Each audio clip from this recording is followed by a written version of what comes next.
ভারতের সঙ্গে লড়তে যেও না। আগে ভাগেই পাক প্রধানমন্ত্রী শাহবাজকে বুঝিয়ে দিলেন দাদা নওয়াজ শরীফ।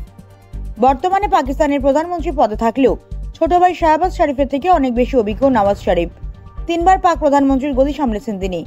পাকিস্তানের বর্তমান শাসক দল পাকিস্তান মুসলিম লীগ নওয়াজ বা PMLN এর প্রতিষ্ঠাতাও তিনি। বর্তমান পরিস্থিতিতে ভাইকে বিশেষ পরামর্শ দিলেন নওয়াজ শরীফ। ভারতের সঙ্গে লড়াই করতে যাওয়াটা যে বুদ্ধিমানের কাজ হবে না, সেই কথাই নাকি তিনি বুঝিয়েছেন শাহবাজকে। গত রবিবার সন্ধ্যায় দেখা হয়েছিল নওয়াজ শরীফ ও শাহবাজ শরীফের। সেখানেই ওই ইস্যুতে কথা হয় দুজনের।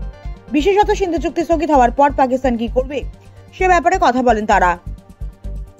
সংবাদ সংস্থা সূত্রে খবর, শাহবাজ জানিয়েছেন ভারতের জন্য পাক আকাশসীমা বন্ধ করে দেওয়া হয়েছে।